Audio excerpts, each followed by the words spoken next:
Shalom Haverim. We finished just the High Holidays, where we start a year by looking at our inner houses, how how we did last year, and after Yom Kippur is finished, we are supposed to plant the first pole for the Sukkah. And the Sukkah is a house, is a fragile house that is composed by three walls, and the sky is, the ceiling has to be, we have to watch the sky. I'm saying that because basically we are remembering how our ancestors, when they were walking, they were traveling through the desert, they were living in that way, building Sukkot. And we have the commandments in the book of Leviticus, which says that you shall rejoice in this holiday of Sukkot. And there are some guests that we call, that we have the four species that we use, and those are the etrog, which is it's a citrus that has, we call tam bereach, which means has taste and has smell, aroma. Then the other three are the lulav, which is a palm tree which has no aroma but taste. And then we have the adas, which has smell but not taste.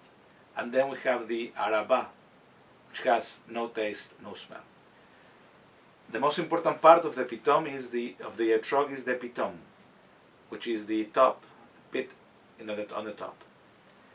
And we are reading, and the Torah tells us the commandment which says about the abat aminim, the four species. And you shall take for yourself on the first day the fruit of the beautiful tree, the etrog, the branch of a palm tree, the lulav, and both from the myrtle tree, adasim, and the willow of the stream, which are the arabot.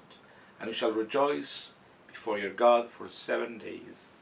So this is the commandment that we practice.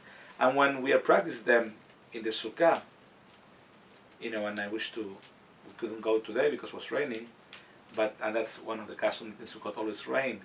We take the etrog with our right hand, and then we put in our left hand, and we say the blessing with the pitom down, and then we bring them together. The blessing that we use is Baruch Atah Adonai Eloheinu melech haolam asher kidshanu b'mitzvotav v'tzipanu al netilat lulav, which means, blessed are you, God, ruler of the universe, who sanctifies with all the commandments and command us to shake the lulav.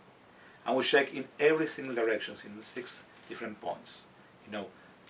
Front, back, up, down, right, left, up and down, facing the east, facing Jerusalem. And the reason for that, there are a couple of explanations, but most of them is each of them they symbolize different things. The etrog, a person who practice and study, etrog has a taste and aroma. On the other hand, the araba, the one who does not practice nor study, practice, I'm talking about mitzvot, commandments, good deeds. The lulav, somebody who study and not practice. And the adas, somebody who practice and not study. So we have the 4 kind of people that we can face, that we can meet. We put them together and we shake. Why? Because each of us, in some point of our lives, we are like the 4 of them. Sometimes we say, yeah, I have time to study and then practice good deeds. Sometimes I don't have time to study, neither to do good deeds. And sometimes, well, I have some time to study, I'm not doing. Or sometimes, I'm sorry, Rabbi, I cannot study, but I'm doing a lot of good things for the community, for myself, for my family, for our congregation, for our country. So though this is the essential, customs, meanings of Sukkot, that just 5 days after the end of Yom Kippur, the Day of Atonement, we celebrate.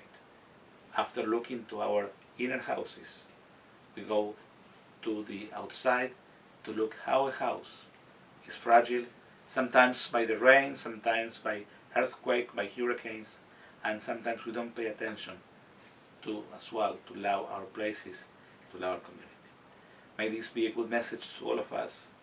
I would like to wish to all of you Chag Sameach, Chag Sukkot Sameach. Let's rejoice and let's be remembering the essence of this great holiday of Sukkot. Amen. Shabbat Shalom.